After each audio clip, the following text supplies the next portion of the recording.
Um, Back to Charles. Charles, Yes. thanks so much for joining us. Well, thank you for having me. You know I'm your biggest fan in the world. I'm so excited that you're joining the Milwaukee Jazz Institute. Oh, look at that. Your puppy. This is what I got to deal with. This I one know, I know, right here. Yeah. I know. Okay. And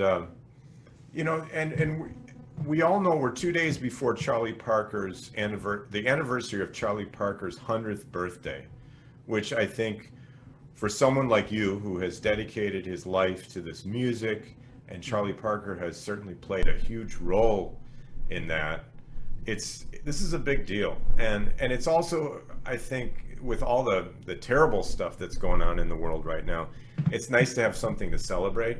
And so we've been celebrating Charlie Parker's centennial all month. We've had different activities and workshops and whatnot going on with the Milwaukee Jazz Institute. So you are sort of the finale, our big event here, and we're really happy to have you. So Well, good to be here.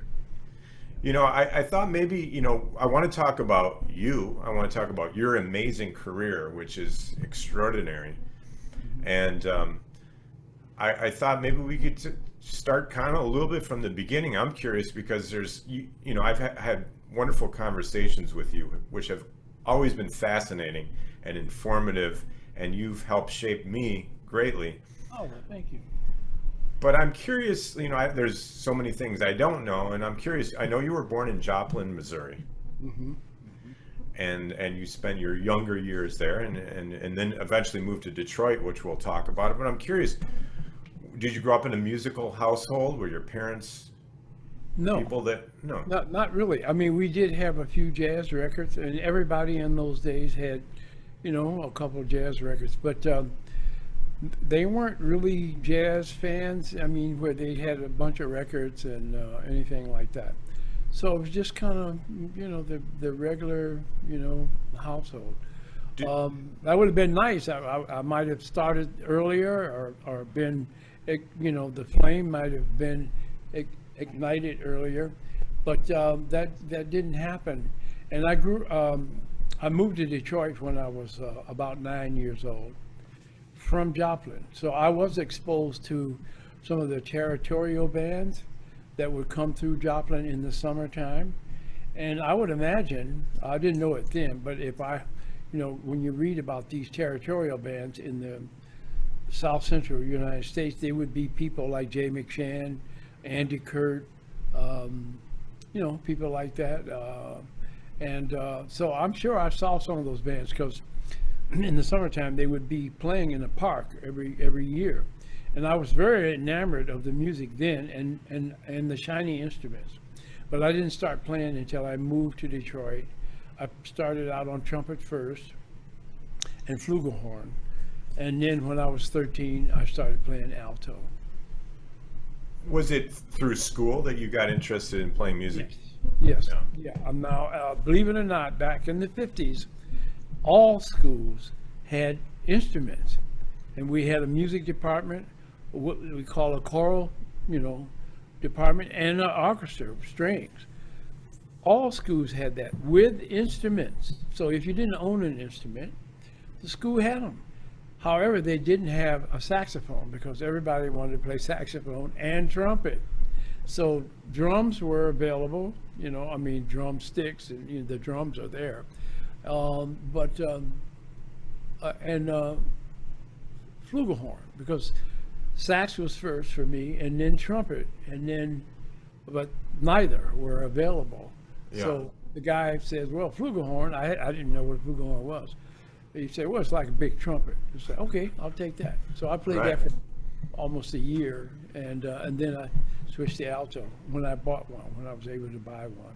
I imagine in school you were playing like typical band type music. Yeah, yeah. Not jazz. No jazz. No, there was no such thing as a jazz curriculum, In even schools. in colleges, really, and definitely not in high school or junior high school. And this was junior high school at this point for me. But so we played the traditional stuff, Philip Sousa marches, for football games, auditorium events, in the mornings, That's what we did. We played, the music that was available.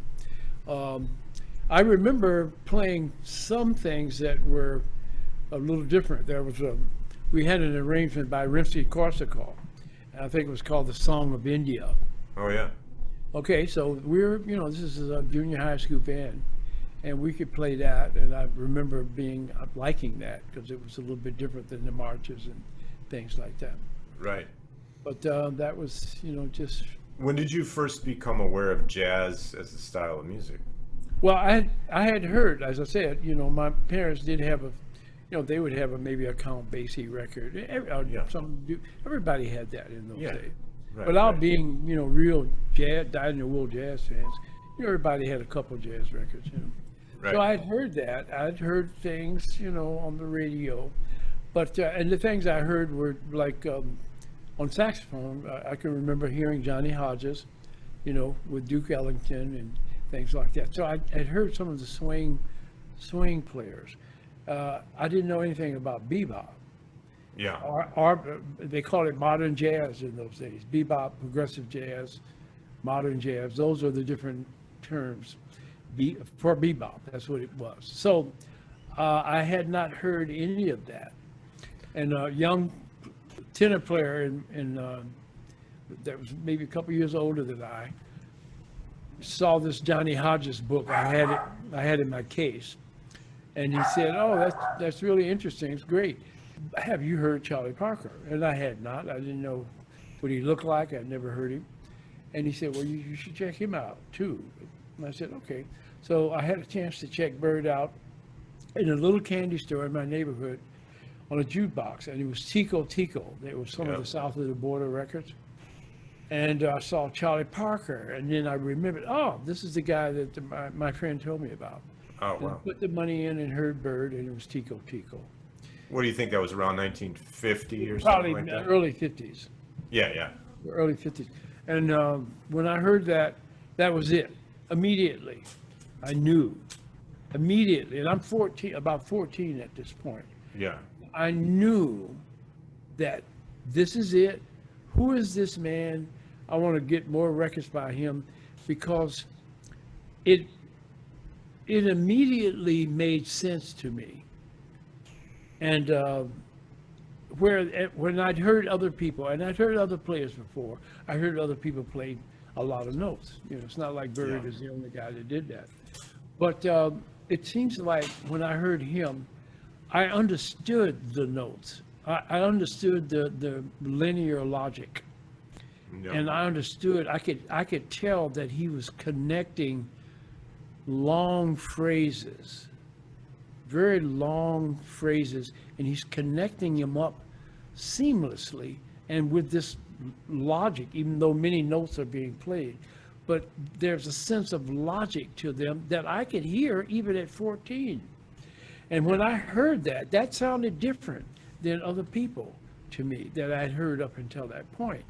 Now I'm like, who is this man? And then people say, well, that's Charlie Parker. He's kind of one of the founding fathers of this music. And then I find out there's a whole slew of players that play this way, that play this particular genre of jazz. And now, when I find that out, I'm totally hooked. And I'm like, okay, I want to get every record. I don't care who they are, because at this point, I don't know who they are. I just want to get anybody that plays this way. I like the way this sounds. And I certainly like this man, Charlie Parker. And so I just started getting, buying records. There's a little record store in my neighborhood, and I start, buying the jazz records. So it wasn't hard to find the records? No, it was not hard. And just so happens on my same street, the greatest jazz club in Detroit at the time, at least the hippest one, was a place called the Bluebird, 2 blocks from my house. And then I find out that this club features this kind of music that I have just discovered. And when I found that out, that was it. So from that point on, I go down there in the summertime and just stand outside and listen. You could hear it. I mean, it was in your neighborhood. Right 2 blocks in my neighborhood. And Barry Harris, great pianist, lived right around the corner from me. And here's who the house rhythm section was at this club. Barry Harris on piano, Pepper Adams on baritone sax, Elvin Jones was the house drummer, Thad Jones on trumpet, sometimes Billy Mitchell on tenor, great bass, a wonderful Detroit bass player named Beans Richardson. This was the house band. And when I heard these people play, I could not believe that. And that was it. It was like, okay, I'm hooked. So we have a highly, intelligent audience of attendees. And I mean, I think most people that are listening realize that Detroit in the 1950s and before and after was one of the hippest jazz cities ever. yeah. But I mean, what an interesting twist of fate that you moved from Joplin, Missouri, and then ended up in the neighborhood with the Bluebird and Barry Harris. You're right there. Right there. I mean, Okay. And also a young trumpet player that lived on my street named Lonnie Hillier. So I actually ended up going to New York with him, and we both started working with Mingus in 1960, both of us. how did you meet Lonnie? Were you Well, in Lonnie school was- together? Yeah. I'm 9. When I first moved there, I was 9 years old. Lonnie Yeah. is like just a few months younger. Yeah. And so when I go, the first couple of days that I moved there, I go out on the street and see if I can find any other guys Yeah. my age that I can play with. And Yeah. then I run into him, and it's Lonnie, it's he. Yeah. Now, he's not playing music really at that time, and I'm not either. So we're just kids, and we ended up playing pretty much the same time, in junior high school. So you became friends before you were even musical colleagues or Yeah, friends? we were just, guys. Neighborhood kids. Yeah, we were just playing cowboys and, just children. Would the two of you go over to the Bluebird together and check out? Yes, Yeah. because we both got interested in jazz at the same time. All right. And we both started playing. He started playing trumpet, and I played trumpet, and then I switched to alto pretty quickly. And we both knew about this. And he got all the trumpet records. I got all the saxophone records and everything else. And we all listened to everybody. We Did you listened- use? I'm sorry. Oh, Go I'm ahead. sorry. No, go ahead. I mean, we listened to everybody that played this music. So it was a lot to choose from. And, it was Miles and Dizzy and Charlie Parker, of course. Yeah. But it was Sonny Rollins, and it was Stan Getz, and it was Stan Kenton, and it was, Chet Baker. It was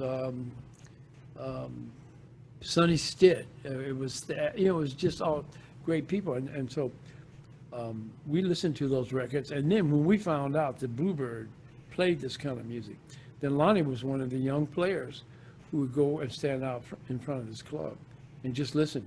Yeah. Especially in the summertime, the door would be open. Uh-huh. And these guys would be playing, and they were, come on, man. Thad Jones, Yeah. Pepper Adams, and Sonny Stitt. Sonny Stitt would be working there all the time. And Yeah. this is when Miles lived in Detroit for a couple of years. Uh-huh. So Miles was working there every night, 6 nights a week. And with Barry Harris, and this is the rhythm section. Are you kidding me? I mean, for kids discovering that kind of music that early and right in the neighborhood, this is what's going on. So I'm in heaven. Were the guys receptive to you? Like, did you talk Yeah, to them they on were break? very nice. I must say this. They were very approachable. When in the summertime, Barry and Pepper and Thad, these guys would come out. It would be hot. They would come out and take a break, and then they would see Lonnie, myself, people like Roy Brooks, Louis Oh, yeah. Hayes. Yeah. Usually a lot of young Detroit musicians knew they would be out there. And when they saw us, they were so, I guess, to see kids that young. Mm-hmm. Because I'm not talking about 18, 19. I'm talking about 14. Mm-hmm. And and to see kids that young that have enough, whatever it is, to realize that this music is really special. That was it was like interesting for them. So they were very friendly. Yeah. to it, Now, we mentioned, Charlie Parker's centennial's 2 days from now, and I, of course, he's had a profound influence on you, and of course many. Yeah, And everybody, whether they know Everybody. it, whether they know it or not. You're right. A lot of people don't know it because I mean, they copied somebody that did, you know. right, right. Yeah, so it just whether by it's there whether they even are aware of it, you know. I have a lot of questions for you about Bird, Yeah. about Charlie Parker. I mean, maybe just to start with, what do you think? I mean, we know Bird loved Lester Young, and we know he loved Coleman Hawkins and Buster Smith, and there were other people, and he probably loved Johnny Hodges, I'm guessing. But what do you think it was about Bird that was innovative or different, and that made him a little different? What do you Well, think? there are a lot of things, and you know, everything is everything, you know, and you can't take one piece out of the puzzle without changing the whole puzzle. So there's a lot of component parts that make Charlie Parker who he is. One of the things is he's born at the right time, you know, so when he was born, where he was born. So you got geography, you got the state of the world at that time. You got Kansas City, which at that time was the place where that, you know, prohibition was not happening. It was a wide open town. You know, every place else was no whiskey. Kansas City was open. So here's what that means, like it or not. It means there's a club on every corner, and there's live music in every club. There are many, many clubs. Okay, so that means that musicians are working and playing 6 nights a week, all the time. They're playing all night, all day, and there's a lot of music going on, a lot of work. So this was attractive to people who lived all over the United States. You know, people from New York and the South and from the West would congregate in Kansas City because this is where all the work was, a wide open town. Charlie Parker just happened to be born there. And guess what? In 1920, which means as a young kid, this would be the early 30s, he's growing up and he's hearing the greatest saxophone players at that time. People like Coleman Hawkins is from St. Joseph, Missouri. Ben Webster is from there. Lester Young was there in Kansas City. All of these great people were there. Herschel Evans, Count Basie was there. All of these great people, musicians, great clarinet players, great alto player that Bird really actually stole a lot from in the way of phrasing, was a guy named Buster Smith, who Bird loved. Buster Smith was a crack shot clarinet player, and he was played with the Oklahoma Blue Devils. Great clarinetist and good technique on the horn and very harmonically sophisticated. This was Bird's surrounding. Now you take that. Now look, you got a fertile, that's like planting a flower. You got the dirt is fertile. That's Kansas City. Now you add natural talent to that. And now here's what Bird had in the way of natural. He had a near photographic memory, really bordered on photographic memory, and also ear memory. He was one of those kind of guys that he would hear a tune once and that's it. He's got it. He heard it, or he could look at a piece of music and after looking at it, almost turn away and play the music. So this is a very gifted man in that, and he obviously had great muscle memory. So Bird's memory was prestigious, whatever the word is. His memory was wonderful. Visual, audio, and muscle memory. He had that. And he was highly intelligent. Yeah. Okay, so, and he had near perfect pitch. Okay, so when you mix where you guys born, the time he was born, make him have this kind of natural talent, make him be very smart, then you're starting to get the ingredients for a Charlie Parker to actually emerge. So it's no mystery why a guy like that would come would emerge from from that area. And he had the greatest swing musicians in the world. This is who he learned from. He didn't learn from bebop guys. Mm-hmm. He learned from swing cats. Mm-hmm. So, and some of those, as you well know, that some of those swing, the best of them were some great musicians, man. You know, they might not be the style that you might want to play, but the best of them were harmonically sophisticated. The best of them were they were virtuosos. Mm-hmm. The best of them could really, they were great. And Bird so he just took what was there, imitating those guys who are a little older than him, and he just, all he did was just take a small step to the side, because he's just trying to play like them. It's not like he's trying to deliberately create something new, and Dizzy the same way. These are just young guys who are enamored of the swing players and trying to imitate them. Dizzy's trying to imitate Roy Eldridge. Bird is trying to imitate Prez. He's he's the most talented Prez imitator. Right. It's Charlie Parker. Right. Tell you the truth. What's the main thing you think that Bird got from Prez, from Lester? But here's what he got. Something about the rhythm and something about the way Prez played eighth notes. Mm-hmm. Prez played eighth notes differently than, say, Coleman Hawkins. Mm-hmm. Prez's eighth notes were more like what Bird played like, a little bit different, and also triplets. Prez played rhythmically. Charlie Parker is very similar to Prez, except he plays longer lines and a little bit more notes. But the triplets being a part of the phrasing is very much a Prez thing. If you listen to other players, they might not play triplets as much, and they don't alter the way Prez altered accents rhythmically.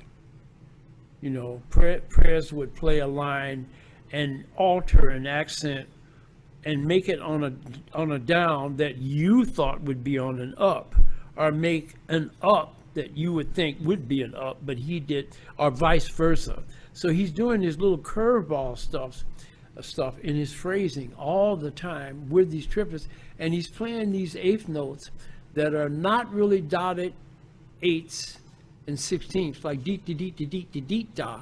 Right. But they're not straight eighth notes either. They're somewhere in the middle. So Prez is playing like that's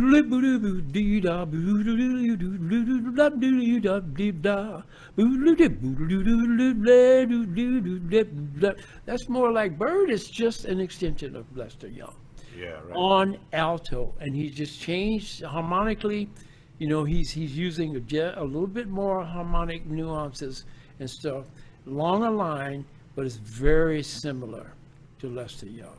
Do you think Bird's innovation was primarily rhythmic, melodic, harmonic, or all of the above? All of it. Yeah, he had the whole package. He had the whole And the package. technique. And the technique. Yeah. So the thing that makes Bird relevant today, while people are still talking about Charlie Parker, is that he did everything so well, so young. We all eventually get it. But this guy got it at 22, 23 years old. And when I say got it, I'm talking about complete. You'll be able to go hear some talented kids these days that play the instrument well, maybe, Right. that are well educated. But you won't hear the musicality, though. That's going to come later in life after they've lived life. Mm-hmm. You won't. Bird already had everything as if he were already 50 years old. So it's not just great technique that you hear and velocity and cleanness. The musicality is spectacular. It's not just good. The harmony is great. The melodica is the greatest note for the moment, all the time, not sometimes, all of the time. And the rhythm is spot on. I mean, the rhythmic configuration, Bird actually plays. The way Bird starts phrases, you will think he's not going to come out right, because so it's basically like listening to a drunk man walking a tightrope that never falls. That's the way Bird's rhythmic configuration sounds like, Yeah. because he'll start a phrase anywhere. Doesn't have to be on a down or an up. It can be on the end. So he was really in this micro beat. He could start a phrase anywhere and make it come out right down the line. Anywhere on the horn. I don't care what the tune is or what the tempo is. Do it at will with pristine technique, great intonation, and the greatest selection and sequences of notes. I mean, in terms of nailing a melodic, strong statement within the phrase, he's like Bach. You just can't beat it. You can find some new notes or something, but boy, the phrasing and it's just spot on.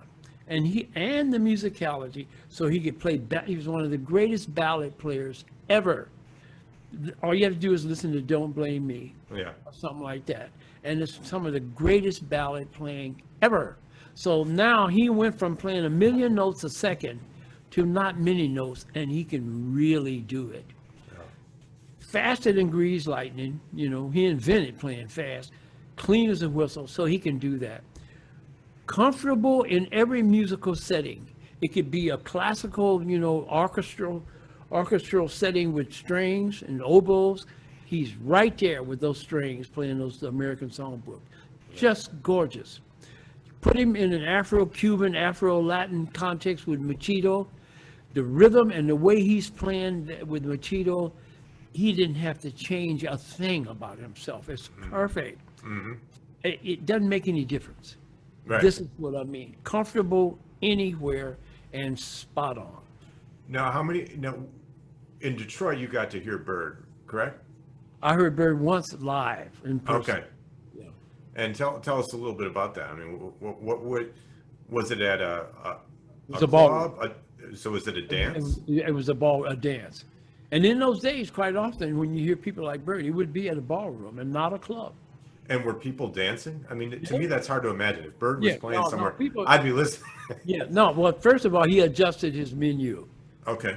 Yeah, so he definitely knew this is a dance, and I can't be playing Coco on this. Right. So he knew that. So he just played tunes that were medium, Yeah. a little medium up just a bit, or either ballads and things, and Yeah. stuff that sit right down in the middle of the groove, So he knew that. He did that. And I must say, I've got to brag on Detroit. Detroit, in those days, had the greatest dancers in the world. Those young people in Detroit, and Curtis Fuller told me this, and Curtis Fuller's from Detroit, and he's a little older than I. He Right. knows probably more about Bird, seen Bird more than I. But he said that Detroit was the only city he knew that could dance to Charlie Parker. Really? Yeah. Yeah. And I That's said, that's some sophisticated music to yeah, dance to. So I said, what do you mean? He said, Detroit, when the tempo was just a hair, the Detroit dancers instinctively danced in cut time. Okay. Yeah, so if the quarter note was too fast, Yeah. they knew instinctively, don't try to dance to the quarter note when you're looking like that. Right. They would cut it in half, automatically, not knowing what the hell they're doing. And so, he said, man, that was Detroit. In those days, was the only city could dance to Charlie Parker. So Charlie Parker would come, and all he'd have to do is just be considerate about the dancers and not play too fast. And, man, they cut time on that. No problem. And they're ballrooming now. They're doing swishing all over the floor. I mean, this was dancing was a very important part of young life in those days with each other. I'm not talking about the way people dance now, just standing up and gyrating. I mean, these people are dancing with couples, and they're like, all kinds of slick, Yeah. But anyway, they could dance to Bird, and Bird. So Bird, that was the setting. Well, how at that point when you met? I mean, you heard him, and you got to talk to him. Yeah, I talked to him. Were you at that point? Were you pretty into this music, or were you just? Oh, yeah. So you knew Bird's music well. I knew it. I mean, not as well as I would get to know it, but I knew it Yeah. pretty damn good. I'd heard all them records. What kind of stuff did you talk to him about, and what did Well, I how mean, did he sing? I asked him, like really like a lot of dumb questions, because I'm 14 when I saw, no, I was 15 actually.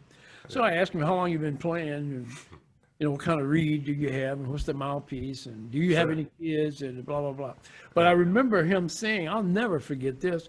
I asked him how long has he been playing, and at that time he said, 15 years. And 15 years. Okay. Well, yeah. So at that time, when I'm like 15, and he's telling me I've been playing, that sounded like a long time. It's like, wow, you've been playing a long time. Now, 15 years is absolutely nothing. sounds like somebody's And getting this man, started. yeah, and this Yeah. man is playing like that, and he's been playing 15 years. Really? And this would have been later in Bird's life. I mean, because of Yeah, course this bird was probably got 33, yeah, yeah, 4, yeah. But I remember the look that he had. I'll never forget the look he had in his eyes when I saw Bird. He had a look that I have not seen often. And here's what it is. Now I know I didn't know what he was so much then because I'm a kid. It's incredible intelligence Yeah. and focus. Yeah, that was coming out of his eyes. All of this smartness and also an extreme level of awareness. You could see that this guy is aware of everything and it's like a laser, his focus. I could see that. That was unusual. Yeah. And also, his manner was different than other people. He was totally at ease. And I'll say this. This is how Bird looked. Bird looked like, even though people are staring at him, because the whole room is looking at him, but he's acting and looking as if he's in a room by himself. That's the way he looks. Like he's unaware that people are looking, and like he really doesn't care, actually, and that he's not changing anything about his behavior because he's in the outside world. He looks like he wouldn't be acting or looking any differently than he would look if he were in his living room. And that was very interesting to see a person with that kind of, whatever you want to call that, where that he's totally not doing anything to impress. He cares nothing about what you think or don't think. It's like you're not even there, but you are there because he's talking to people. But you can tell he's not changing anything. So that feeling, that to look, I've never seen that in people right there, and also the regality and the aristocratic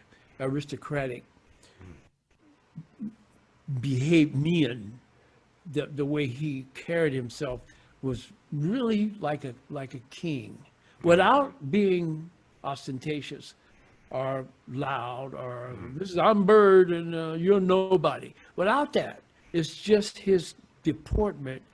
It was just like regal, and you could cut it with a knife. I've heard a couple of the interviews, and there's a newer one that I heard recently Yeah. that someone discovered, and he had that really proper way of speaking. Perfect, Yeah. perfect English, long sheets of sound. He talked the same way he played. When he said something, it was never just one. It was like, brrrr, that's it. We're going to play a tune written in 1942 by my worthy constituent, Mr. Dizzy Gillespie. We sincerely hope you enjoy. Salt penis. Boop, boop, boop, boop, boop, boop. That's it. Everything about it. He introduced the tune, no hemming and hawing and raw, no halter, stuttering, nothing. Yeah. Just 10-word sentence, bam, nail it, and that's the end of it. That's the way he talked, and he played the same way.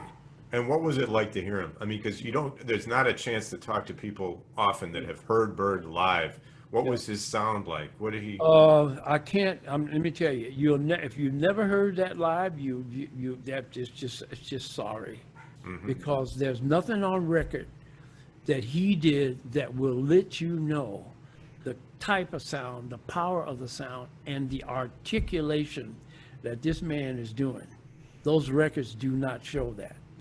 So these records that you hear of other people like Cannonball and everybody else, Sonny Stitt, that lived a long time, you're hearing how they're playing the horn. You're hearing what they're doing and what they are about.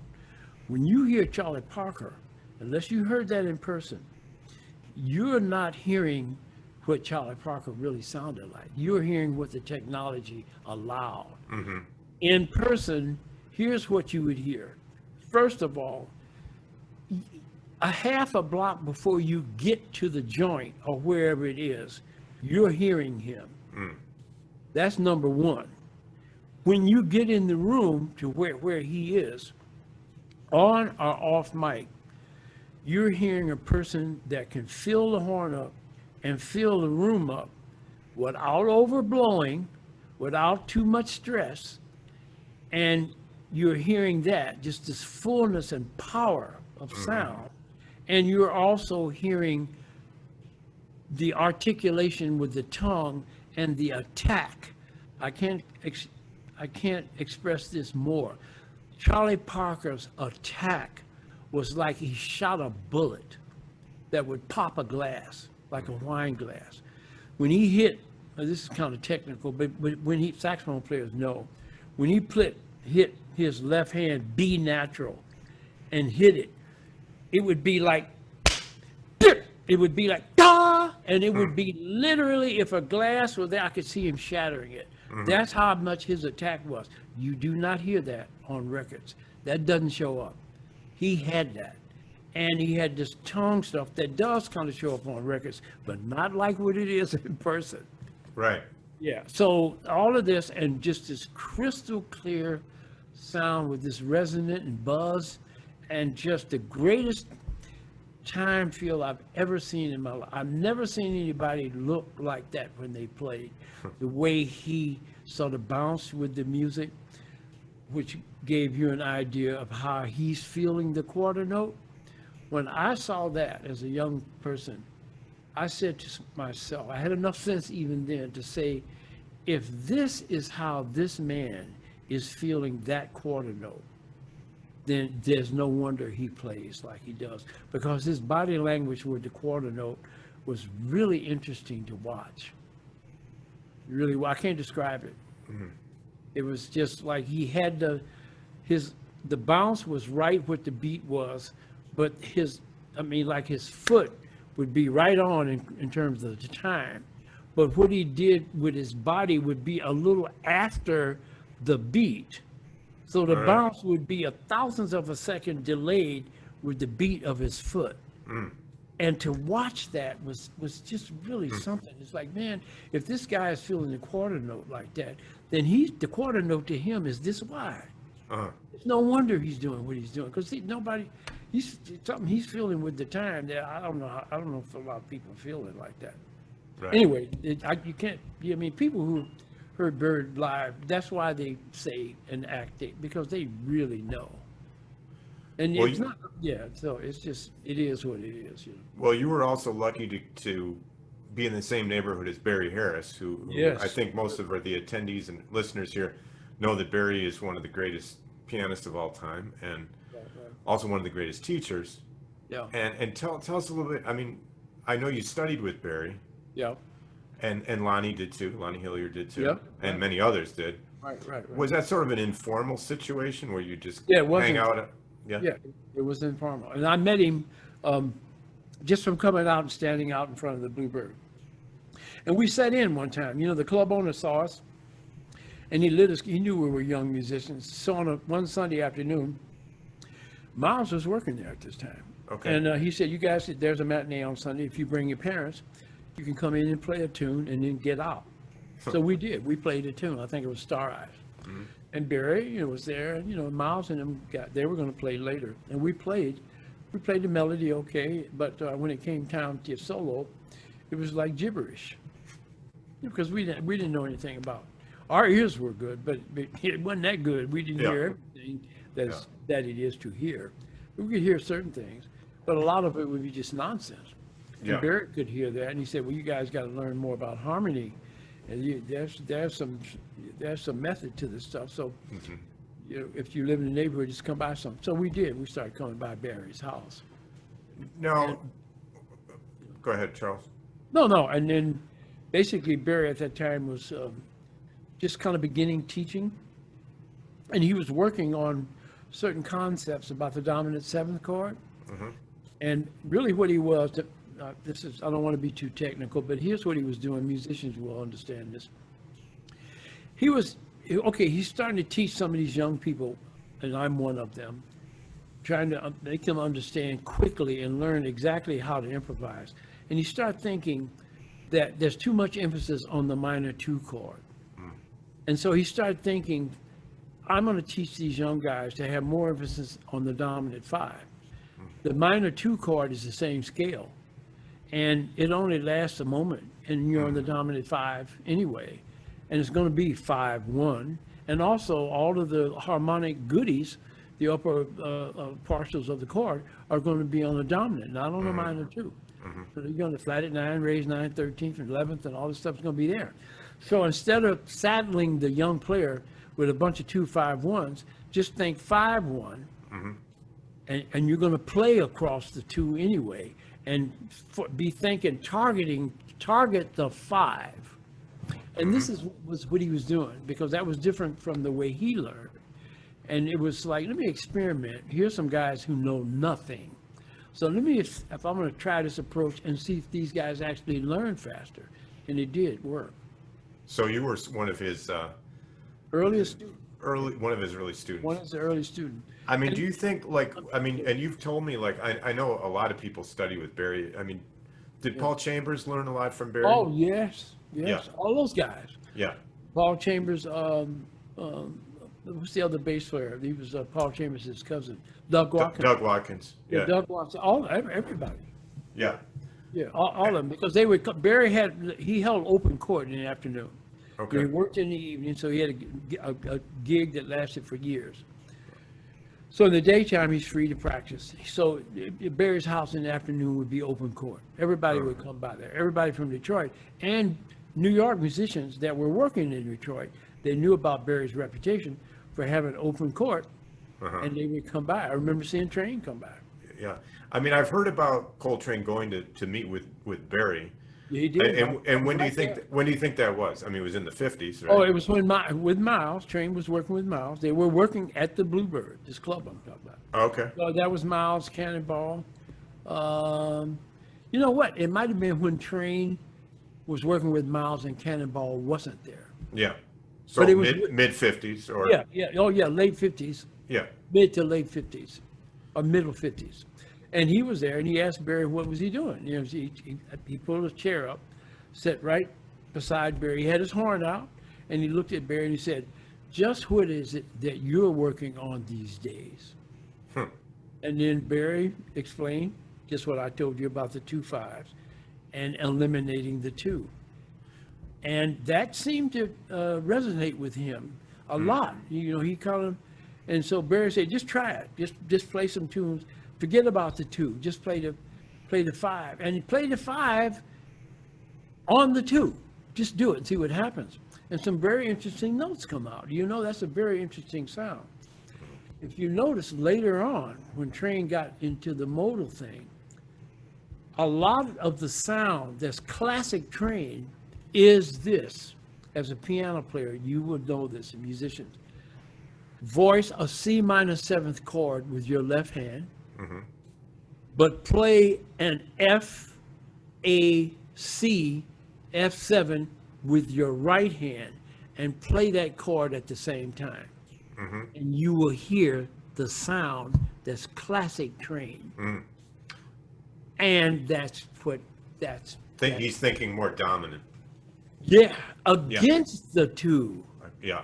See, everybody's thinking 2 and then 5, but to think 5 on the 2 is adding another dimension to the 2. Now, that's a tricky thing. First of all, you got to know there is such a thing as a minor 2. So it's not like you erase that totally from your vocabulary. Know it's there, know when you want that sound, but also know that you can superimpose the dominant right on the two if you want. Even if you're, especially if you're playing like a sustaining chord of the last chord of a tune, Uh-huh. and you want this minor ninth sound to have the 5 chord in the right hand, and you get that otherworldly sound. And especially when you run, as a horn player, I'm running, I'm not sustaining. So if I'm thinking the scale of a 5 on a 2, so what? Because I'm going to be playing the notes in the 2 because it's the same scale, Right. starting in a different spot. So it frees the improviser up. So if I'm playing a tune like Lover, for instance, the average young player will play Lover, and if it's like, well, we're going to play it like 2-5-1s, then they're like trying to play 2-5 boom, and it's like it's a nightmare.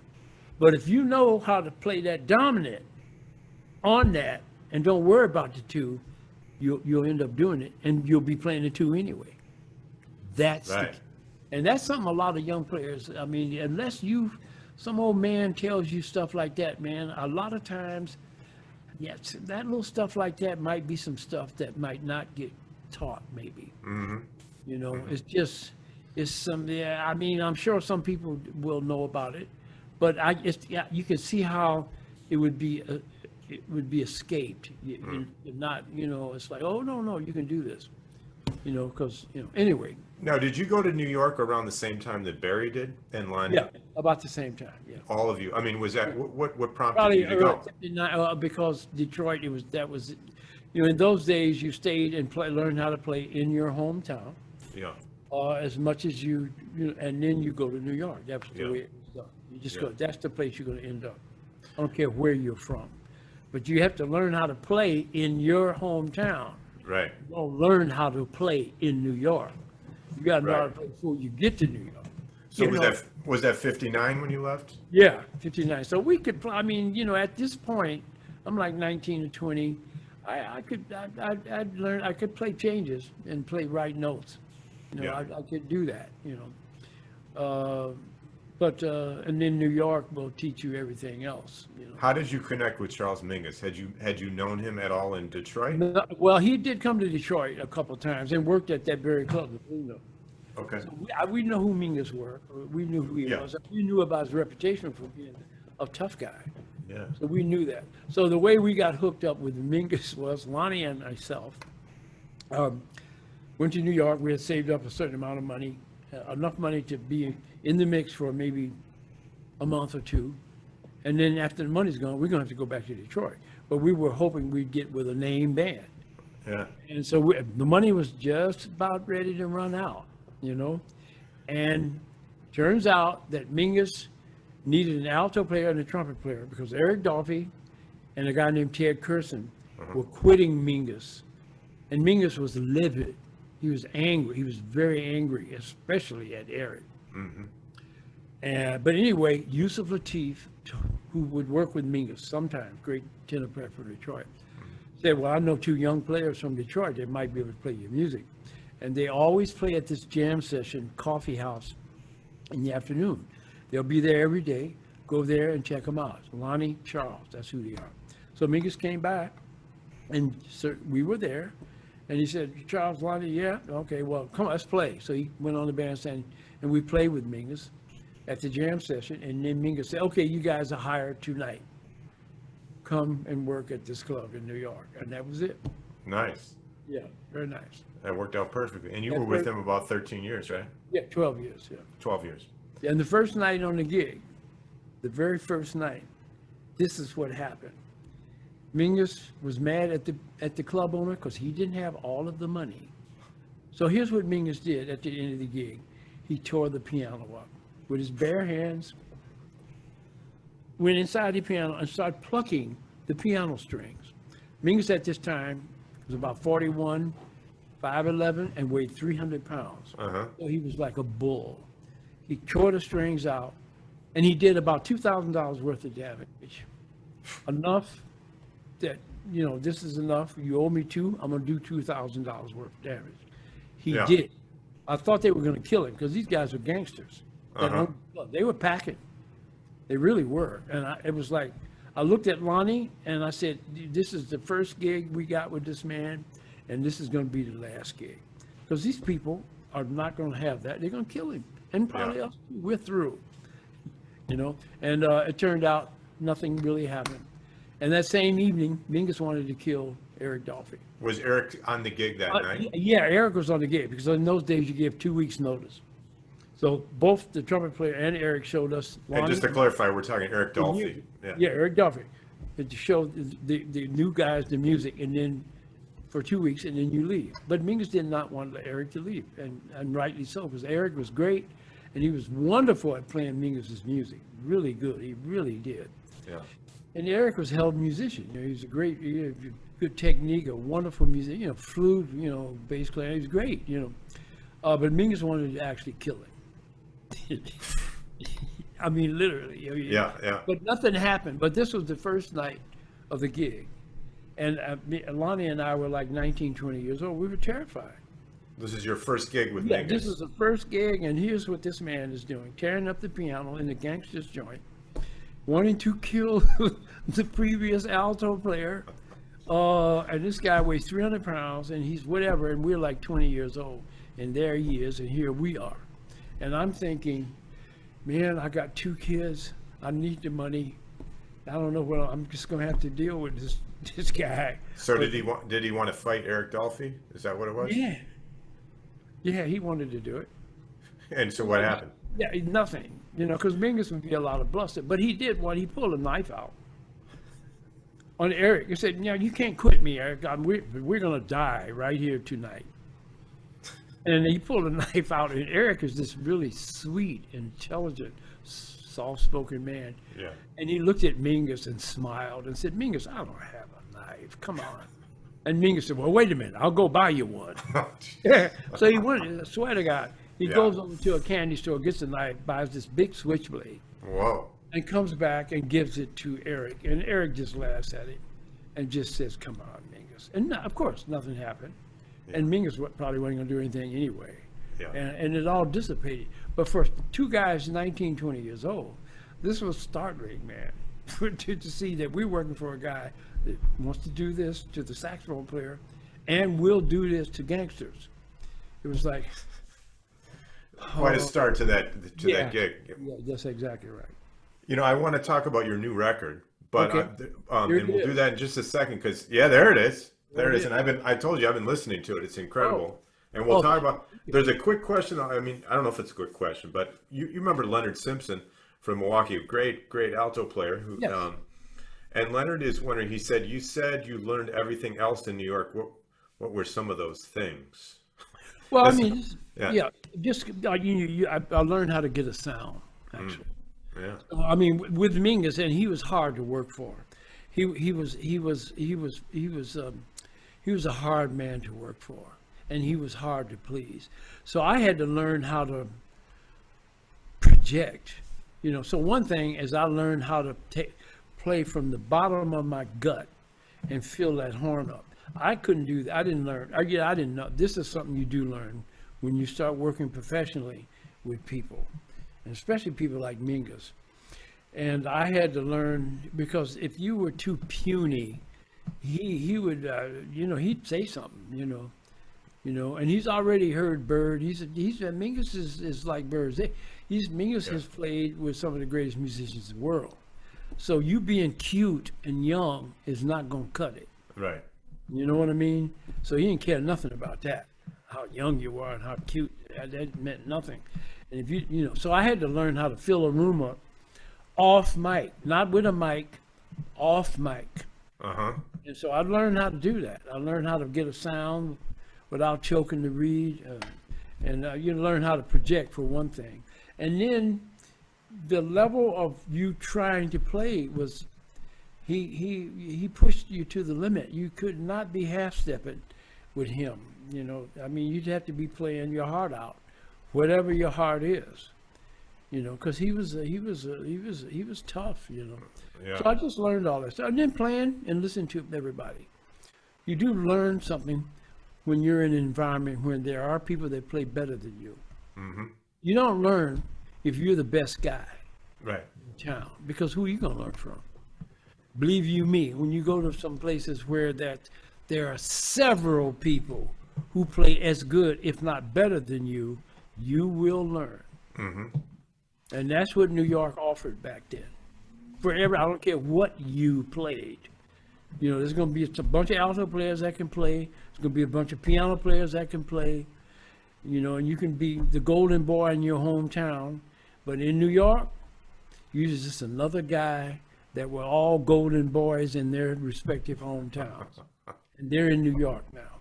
Right. Competition is high.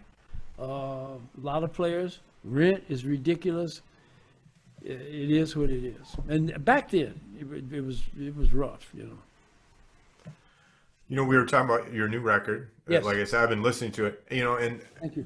and everybody who's tuned in tonight really ought to check this record out and buy it. It's available now, right, Charles? Yeah, you or can is buy it coming out? Yeah, you can buy it online from my site, www.charlesmcpherson.com. So it's available, you know, on the site. You know, One of the things that really like and grabbed it's me about released in September. It'll be released, okay. you know, to download September 25th. I mean, I recommend getting the actual physical copy if anybody out there still listens to CDs like I do, because there's great liner notes, there's great pictures. The whole thing is put together beautifully, but the music is incredible, Charles. Well, thank you.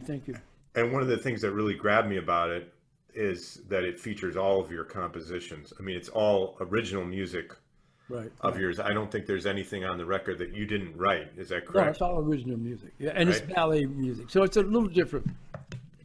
It's not the regular wham bam thank you ma'am jazz bebop record. It's a little different.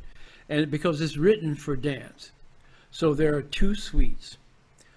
One is called Song of Songs, which is based on the Old Testament Bible story of King Solomon and this young woman who's in love with him, he in love with her, but it never happens. It doesn't work out. But so you got these people that are wishing it would happen. So that's the old Bible story, old Hebrew story.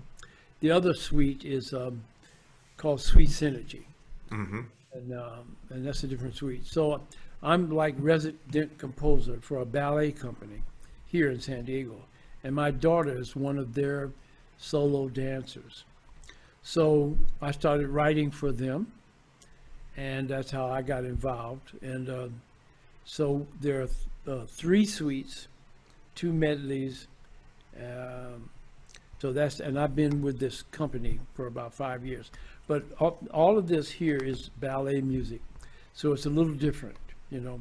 And I had to learn how. I mean, in doing this, I actually learned some things, you know, because I'm usually, you know, like we are used to writing for musicians, but when you're writing for dance, that's different, and you become aware of certain things, and you know, you're dancing for movement, and then some things are episodic, you know, it's a storyline.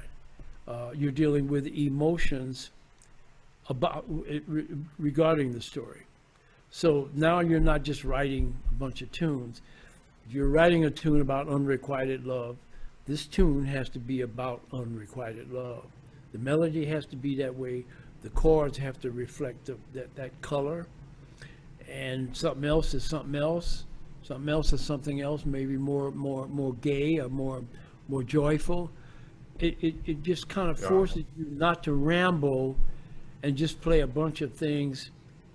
You know, let me find meander on the piano. Let me write this down. You actually have to think about this. Yeah. And that process will open a door, and you will choose notes and chords that you wouldn't normally do.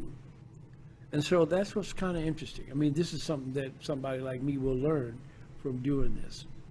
Well, it's a beautiful record, Charles. I mean, and in listening to it, and I told you I had a chance to listen to it very intently straight through a couple of times, and it's music that, you know, if I was unaware that it was written for ballet or for dance, you know, it would be a very you know, gripping record.